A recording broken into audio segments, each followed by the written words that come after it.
Grosse sensation ici sur le stand Kawasaki du salon de Milan, puisque le constructeur japonais se décide à investir le scooter.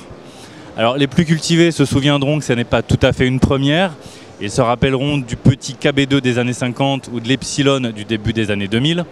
Quoi qu'il en soit, c'est un revirement de stratégie chez Kawasaki, qui se décide donc là d'investir le segment scooter pour séduire à la fois sa clientèle sportive qui peut avoir besoin d'un véhicule pratique au quotidien, mais également de capitaliser sur cette image sportive pour séduire des scooteristes qui seraient fiers de rouler en Kawasaki. D'autant que ce modèle reprend le design de la célèbre hypersportive ZX-10R.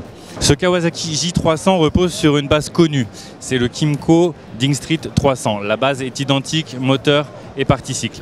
Au niveau du moteur, on retrouve donc la base Kymco, monocylindre 300 cm3. La puissance est très importante puisqu'il développe 28 chevaux. Et là aussi, ça fait partie des puissances les plus importantes sur ce segment des moyennes cylindrées.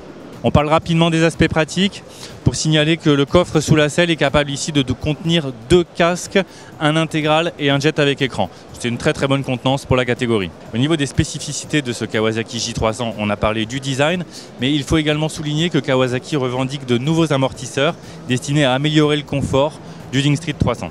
Bien évidemment, toute une gamme d'accessoires sera disponible dès le lancement. On pense aux top case, pare-brise, tablier. Un lancement qui interviendra en janvier 2014. Alors 2 coloris unis au choix, gris et noir. Là, on s'attend à un tarif légèrement supérieur à 5 000 €. Et le 3e coloris, ce sera un coloris biton, noir mat et vert. Là, il faudra rajouter environ 200 €.